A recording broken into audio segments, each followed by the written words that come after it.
So,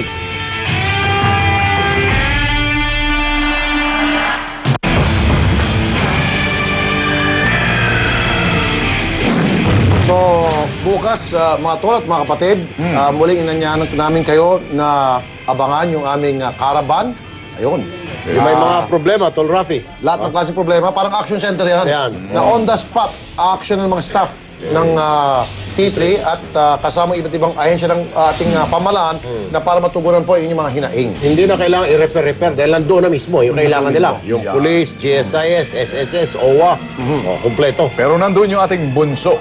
Oh. Andun Na si, mag-aasikaso sa mga problema. Kuya Mon. Bunso natin kailangan dyan. Okay. Sa aming paghahanap ng storya, natimpuhan namin ng isang pampublikong ospital ang reklamo sa isang pasyente na anyay maling pagtrato ng isang doktor sa kanila. Narito ang aming caught in the act. Sa pampublikong ospital, tumatakbo ang mga kababayan nating mahihirap. Pero ang ilang pasyente raw kapos na nga sa pera, kapos pa rin ang respeto ang pagtatratong ibinibigay ng mga ospital ng gobyerno. Na-caught in the act ng aming kamera sa Philippine General Hospital ang eksenang ito sa emergency room. Pagmasdan ang pagtrato ng doktor na ito sa isang nagmamakaawang babae, kasamang isang binatang butot balat at namimilipit sa kanyang sakit ng tiyan. Bigyan na lang ako ng gamot para makaano. Lipat na lang kayo sa ibang ospital. Bibigyan na pa yung gamot pero lipat kayo ng ospital. Kayo pa yung unang ano sa akin. Hindi, sige na. Hindi na.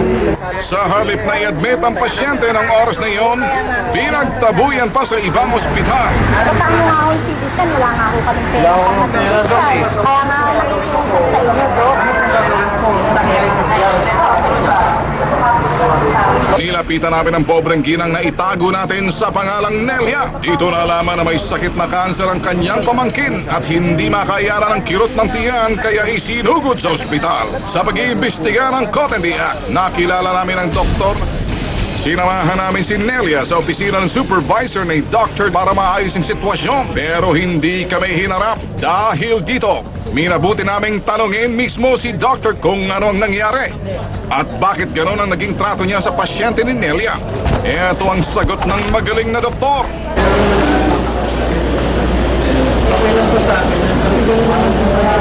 Pero makalipas ang ilang minuto, himalang inasikaso at inadmit ang pasyente. Okay na sana. Pero sabi ng pasyente, may pahabol pang mensahe si Doc sa kanya. Ha? Tinatakot nila. Tinakot na ako ng isa eh. At bahala ka dyan. Pang-infeksyon ka dyan. Sa mga nakakalimot sa ospital, nakasaad sa Code of Ethics ng Philippine Medical Association o PMA, dapat pangalagaan at respetohin ang bawat pasyente. Sinubukan ng caught in the act na kunin ang panig ng mismong pamunan ng Philippine General Hospital. Ang sabi lang nila, magsasalita lamang sila kung may formal ng reklamo. Ito ang problema, mga tol. Dahil walang reklamo pang formal tatanggapin ng PGH, so wala silang gagawin. Ang problema, itong bastos na doktor, as in bastos, dahil wala man lang konsensya doon sa pasyenteng may cancer na malalapit na mamatay.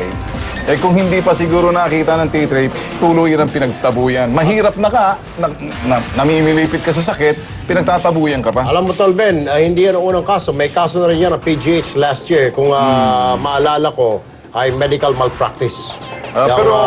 Dyan sa yung doktor din. Ganon din.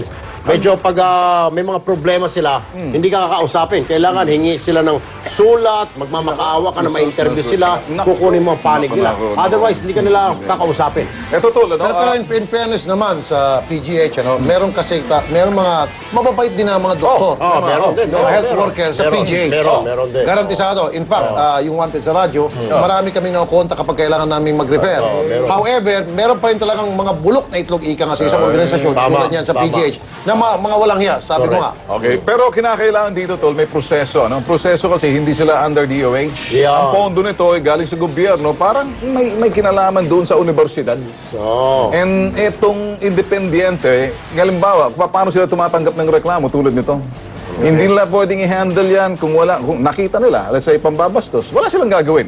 Magreklamo ka muna. Pag walang reklamo, wala ka may sasampang kaso, tuloy-tuloy ang kanilang panduduro. Alam mo, ang dahilan nakikita ko, isa sa mga dahilan kung bakit ganun ang pagkilos, pagkatrato ng mga doktor sa mga pasyente, una-una siguro mababang sweldo, low moral, stress sila, sobrang dami ng pasyente, tapos... Pero, Tulrap, puro mga estudyante pa to. Mga residency pa lang. Hindi pa nagdodoktor sa kanilang privadong practice. siguro mga anak ng mga yaman, Kaya. mga sosyal, mga Ay, taga ayun. Palms Park, taga Corinthians. Tapos all of a sudden, dali mo dyan na sa ganung klaseng sitwasyon ng mga mahihirap, ihalubilo mo. Kaya ganun siguro kanilang pagkilos. So hindi sila bagay Ayaw. na maging doktor kung ganun.